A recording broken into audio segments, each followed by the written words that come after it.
June 2వ తారీఖు నుంచి మరి గురువు యొక్క మార్పు ఉంది కాబట్టి ఉద్యోగరీత్యా లేకపోతే మా హస్బెండ్ మా పుట్టింట్లో వెళ్ళిపోయాడండి అని కూడా చాలా మంది కంప్లైంట్ చేస్తూ ఉంటారు కదా. వాళ్ళు రీయూనియన్ అయ్యే పరిస్థితి ఏ రాశుల వాళ్ళకు? మీన రాశి వద్దన్న రీయూనియన్ అయిపోతారు. వద్దు బాబు బాలేడు వద్దు అని చెప్పినా, లేదు మా భర్తే నాకు కావాలి అని కలిసిపోతారు. అదేలాగా వృశ్చిక రాశి వాళ్ళకి జస్ట్ ఒక కాల్ అవే అంతే. అంటే ఏంటి, ఒక ఫోన్ చేసి ఎలా ఉన్నా అడిగితే నెక్స్ట్ బస్సు పట్టుకొని మీరు రిటర్న్ వెళ్ళిపోతారు. అలాగా వృశ్చిక రాశి వాళ్ళకి చాలా బాగుంది. అదేలాగా ఎంత ప్రాబ్లం అయినా సరే అల్టిమేట్లీ నా భార్య లేదంటే నా భర్త అని ఫస్ట్లో వచ్చి నుంచినేది కర్కాటక రాశి. సో ఈ 3 రాశుల వాళ్ళకి ఫ్యాంటాస్టిక్గా ఉంది. అంటే family religion in any form. Family మాత్రం కాదు, ఇక్కడ చెప్పేది ఏంటంటే family is not just husband and wife.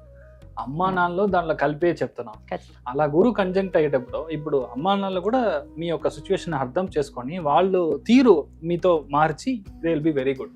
అంటే వాళ్ళ యొక్క డిఫరెన్స్ ఆఫ్ ఒపీనియన్ అంతా క్లియర్ అయ్యి వాళ్ళు మీతో చాలా సహకారంగా చాలా బాగుంటారు. సో ఫ్యామిలీ ఈ 3 రాశుల వాళ్ళు ఎక్కడున్నా సరే, పిల్లలు ఉన్నా సరే, ఇంట్లో ఎవరైనా ఒక్కరున్నా సరే మీ ఫ్యామిలీ యూనియన్ గ్యారంటీగా జరుగుతుంది. Amazing, that's a good news.